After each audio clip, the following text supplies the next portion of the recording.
Ngayong pumasok na ang buwan ng Mayo, inaabangan ng ilan ang tinaguriang Agua de Mayo, ang unang patak ng ulan na pinaniniwala ang nagbibigay lunas sa mga sakit. Yan po ang umagang balita ni Rafael Bosano.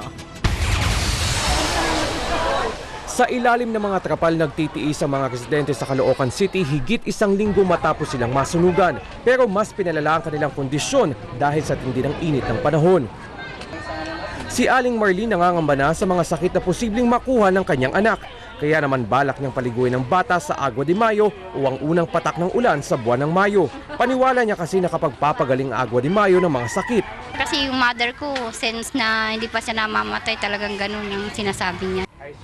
Ganito rin ang paniwala ni Lera na minsan ay iniinom pa ang Agua de Mayo. Kasi sa probinsya, iniinom talaga ang tubig na ulan. Yan ang pinakamalinis na tubig na ulan. Nagmula sa impluwensya ng mga Kastila, ang Agua de Mayo ay sinasabing nakapagpapagaling dahil ito ang unang pagkakataon na bubuhos ang ulan matapos ang ilang buwang pagtitiis sa matinding init. May ilan naman na di naniniwala sa epekto nito. Mas maganda rin po yung pagpapatingin tayo sa doktor para malaman talaga. Hindi naman maniwala kami sa ganun kasi una-una, di na namin naabutan yan. Isa pa, kailangan na magkakasakit kami, doktor talaga kami pupunta.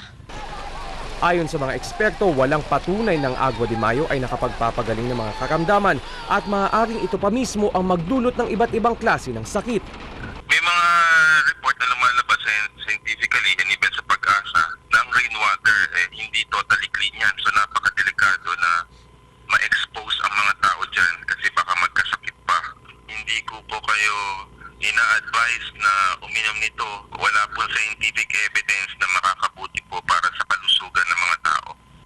Dagdag pa ng mga eksperto, pinakamainam pa rin daw na kumonsulta sa doktor kung may nararamdaman para mabilis itong maagapan. Rafael Bosano para sa Umagang Balita.